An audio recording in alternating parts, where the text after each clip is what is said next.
मेरे YouTube channel my life my way पर आपका आज स्वागत है पूस की रात कहानी के साथ।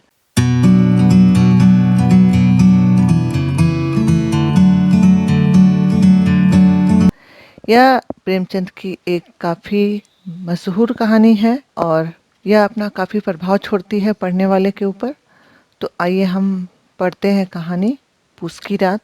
पूस की रात कहानी प्रेमचंद ने भारतीय किसानों की दयनीय दशा को चित्रित करने के लिए लिखा था। ये कहानी हमारे अन्नदाताओं के जीवन की विडंबना को हूबहू व्यक्त करने में सफल कहानी है। कहानी को पढ़ते हुए जैसे रोंगटे खड़े हो जाते हैं कि आखिर क्यों है ये अवस्था किसानों की और कौन है इसका जिम्मेदार।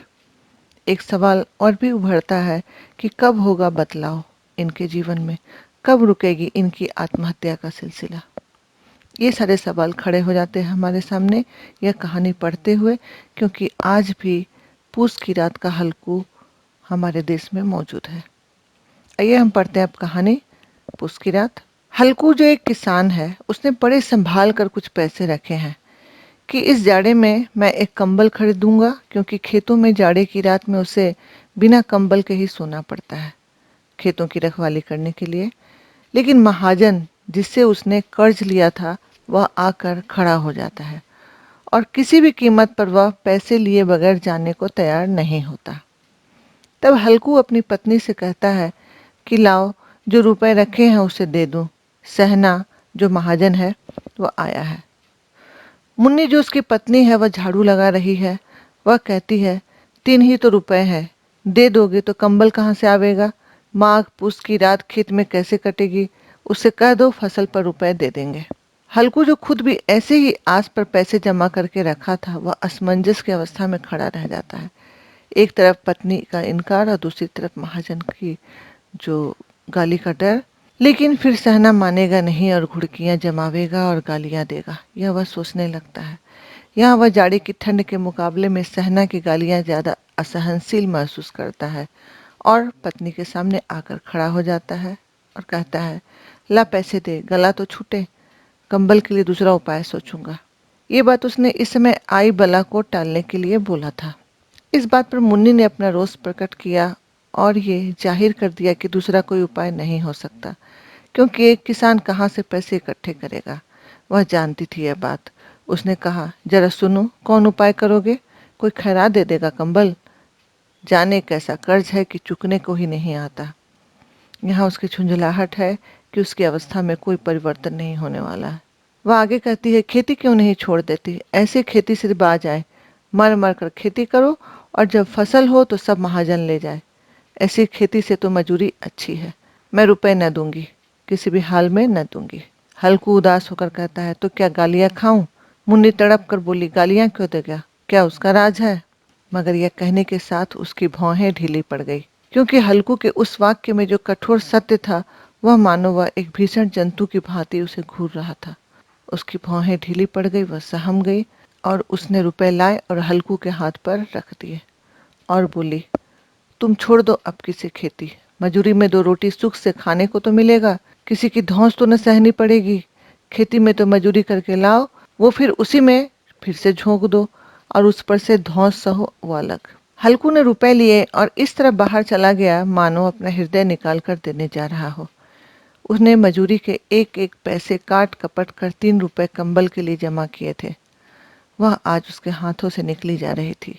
एक एक पग के साथ उसके कदम दीनता की भार से दबा जा रहा था। अब यहाँ पर किसान की असली दशा का चित्रण लेखक ने किया है इस दूसरे दृश्य में। पूस की अंधेरी रात है। आकाश पर तारे ठिठुरते हुए मालूम होते थे।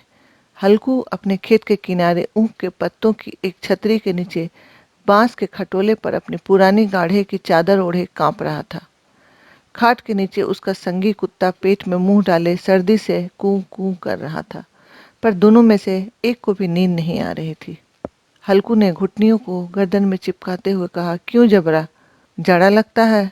कहा तो था घर में पुआल पर लेट रहा, तो यहाँ क्या लेने आए थे। अब खाओ ठंड, मैं क्या करूं। जानते थे मैं यहाँ हलवा पूरी खाने आ रहा हूँ। दौड़े दौड़े चले आए मेरे पीछे, अब रो और नानी के नाम को।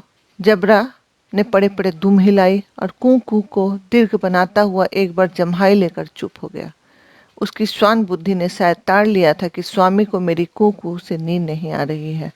हल्कू ने हाथ निकालकर जबरा की ठंडी पीठ सहलाते हुए कहा, कल से मत आना मेरे साथ, नहीं तो ठंडे हो जाओगे। ये रान पछुआ न जाने कहाँ से बर्फ लिए आ रही है। उठूं फिर एक चिलम भरूं, किसी तरह रात तो कटे। 8 चिलम तो पी चुका, यह खेती का मजा है। और एक भगवान ऐसे पड़े हैं जिनके पास जाड़ा जाए तो गर्मी घबरा कर भागे। मोटे मोटे गद्दे, लिहाफ, कंबल। मजाल है कि जाड़े का गुजर हो जाए। तकदीर की बखूबी है, मजूरी तो हम करें, मजा दूसरे लोग लूटे। हल्कू उठा और गड्ढे में से जरा सी आग निकालकर चिलम भरी। जबरा भी उठ बैठा। हल्कू ने चिलम पीते हुए कहा, पिएगा चिलम? जाड़ा तो क्या जाता है, जरा मन बहल जाता है। जबरा ने उसके मुंह की ओर प्रेम से छलकती हुई आंखों से देखा। हल्कू ने कहा, आज जाड़ा खा ले, कल से मैं यहाँ पुआल बिछा दूंगा, उसी में घुसकर बैठना, तब जाड़ा न लगेगा। जबरा ने अगले पंजे उसकी घुटनियों पर रख दिए और उसके मुंह के पास अपना मुंह ले गया। हल्कू को उसकी गर्म सांस लगी। चिलम पीकर हल्कू फिर लेटा और निश्चय करके लेटा कि चाहे कुछ हो अब की सो जाऊंगा। पर एक क्षण में उसके हृदय में कंपन होने लगा ठंड से। कभी इस करवट लेटता, कभी उस करवट, पर जाड़ा किसी पिशाच की भांति उसकी छाती को दबाए हुए था। जब किसी तरह न रहा गया तो उसने जबरा को धीरे से उठाया और उसके सर को थपथपा कर उसे अपनी गोद में सुला लिया।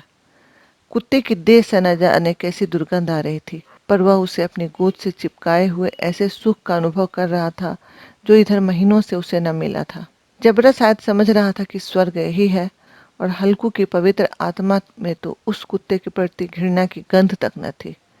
अपने किसी अभिन्न भाई को भी वह इतनी तत्परता से गले न लगाता। वह अपनी दीनता से आहत न था जिसने आज उसे इस दशा को पहुंचा दिया। नहीं, इस अनोखी मैत्री ने जैसे उसकी आत्मा के सब द्वार खोल दिए थे और उसका एक एक अणु प्रकाश से चमक रहा था। सहसा जबरा ने किसी जानवर की आहट पाई। इस विशेष आत्मीयता ने उसमें एक नई स्फूर्ति पैदा कर दी थी जो हवा के ठंडे झोंकों को तुच्छ समझती थी। वह झपट कर उठा और छतरी के बाहर आकर भूंकने लगा। हल्कू ने उसे कई बार चुमका कर बुलाया, पर वह उसके पास न आया। दौड़ दौड़ कर भौंकता रहा। एक क्षण के लिए आ भी जाता तो दूसरे ही क्षण फिर दौड़ता। कर्तव्य उसके हृदय में अरमान की भांति उछल रहा था। अब तीसरे भाग में हम देखते हैं कि 1 घंटा गुजर गया। इसी तरह रात ने शीत को हवा से धधकाना शुरू कर दिया। हल्कू उठ बैठा और दोनों घुटनों को छाती से मिलाकर सर को उसमें छिपा लिया। फिर भी ठंड कम न हुई। ऐसा जान पड़ता था जैसे सारा रक्त जम गया है, धमनियों में रक्त की जगह हिम बह रहा है। उसने झुककर आकाश की ओर देखा। अभी कितनी रात बाकी है। सप्तर्षि अभी आकाश में आधे भी नहीं चढ़े। ऊपर आ जाएंगे तब कहीं सवेरा होगा, यानी सवेरा होने में भी बहुत देर थी। हल्कू के खेत से थोड़ी दूर पर एक आमों का बाग था। पतझड़ शुरू हो गई थी। बाग में पत्तियों का ढेर लगा हुआ था। हल्कू ने सोचा, पत्तियां बटोरूं और उन्हें जलाकर तापूं। कोई रात को मुझे पत्तियां बटोरते देखे तो समझेगा भूत है। कौन जाने कोई जानवर ही छिपा बैठा हो, मगर अब तो बैठे रहा नहीं जाता। उसने पास के अरहर के खेत में जाकर कई पौधे उखाड़ लिए और उनका एक झाड़ू बनाकर हाथ में सुलगाता हुआ उपला लिए बगीचे की तरफ चला। जबरा ने उसे आते देखा तो पास आया और दुम हिलाने लगा। अब तो नहीं रहा जाता जबरू, चलो बगीचे में पत्तियां बटोर कर तापे। टाठे हो जाएंगे तो फिर आकर सोएंगे, अभी तो रात बहुत है।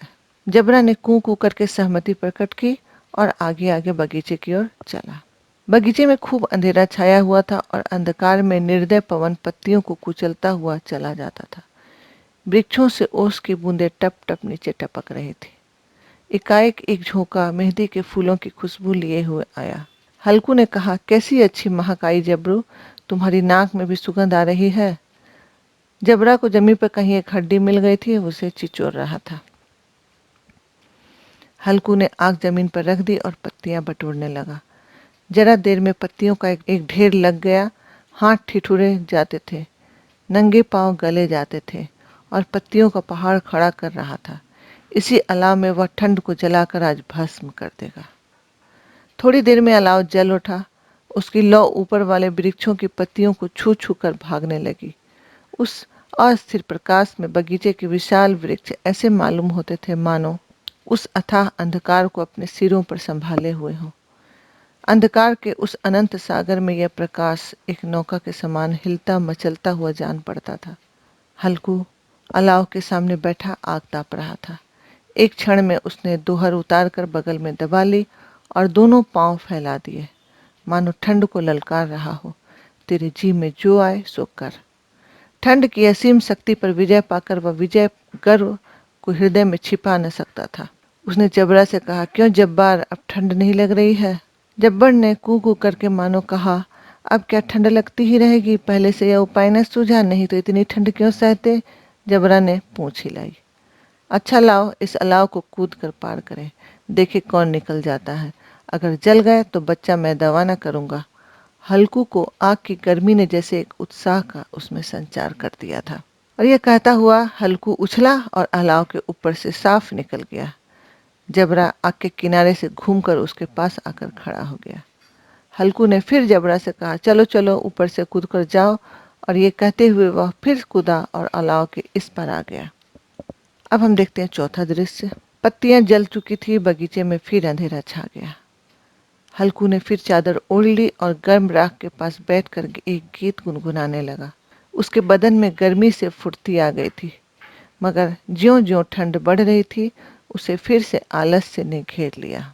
इस बीच जबरा जोर से भूंक कर खेत की ओर भागा। हल्कू को ऐसा मालूम हुआ कि जानवरों का एक झुंड उसके खेत में आया है। शायद नीलगायों का झुंड था। उनके दौड़ने कूदने की आवाज साफ आ रही थी। फिर उनके चढ़ने की चरचर आवाज आने लगी, पर हल्कू के आलस ने उसे वहां से उठने न दिया, या कहें निराशा का भाव ने उसे उठने न दिया। वह बैठे बैठे सोचने लगा, जबरा के होते कोई जानवर खेत में नहीं जा सकता। वह तो नोच ही डालेगा। मुझे शायद भरम हुआ है। कहाँ आवाज आ रही है? मुझे भी कैसा धोखा हुआ। उसने जोर से आवाज लगाई, जबरा जबरा, पर जबरा न आया। जोर जोर से वह भौंकता रहा, परंतु फिर से खेत चढ़ने की आवाज मिली, पर वह अपनी जगह से हिल न सका। आलस ने उसे हिलने न दिया। वह बैठे बैठे हट हट कर रहा था।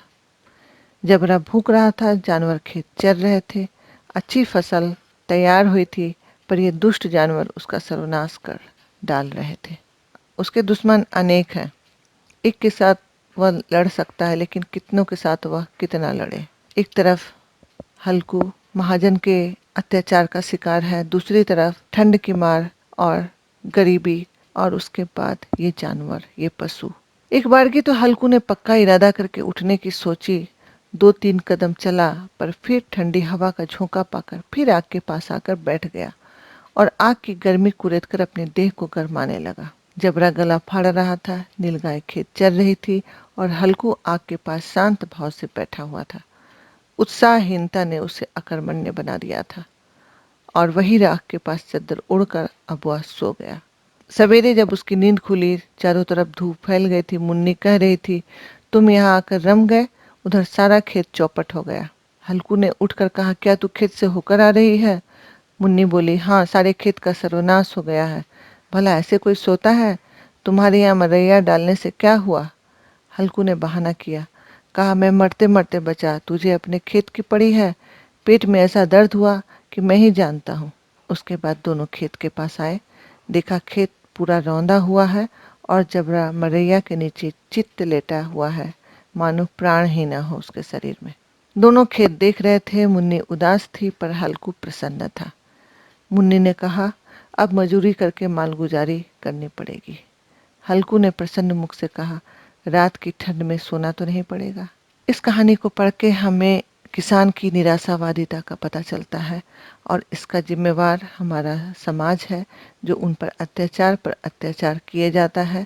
वो अन्नदाता है, उनका महत्व कोई नहीं समझता है। जो अन्न उपजाता है, जिसे सारी दुनिया खाकर अपना पेट भरती है, उसे खाने वाले ठाठ का जीवन बिताते हैं, और अन्नदाता इस तरह से कष्ट में हर रोज बड़ी मुश्किल से अपना काटता है। और अब वह निराश होने लगा है अपनी खेती की ओर से भी, और उससे बेहतर वह समझता है कि कहीं मजूरी करके रोज के कमाई के हिसाब से वह अपना जीवन यापन करे, तो वह ज़्यादा सुखी रहेगा। यह थी प्रेमचंद की आज के समाज पर चोट करती हुई कहानी, और इसके बाद मैं इनकी कुछ और कहानियों के साथ मिलती हूँ आपसे अगले वीडियो में। तब तक के लिए ये वीडियो अगर अच्छा लगे तो इसे लाइक शेयर ज़रूर करें। चैनल को सब्सक्राइब नहीं किया है तो सब्सक्राइब कर दें ताकि और भी वीडियो की नोटिफिकेशन आपको मिल जाए। आप बेल बटन भी दबा दें। वीडियो देखने के लिए आपका धन्यवाद।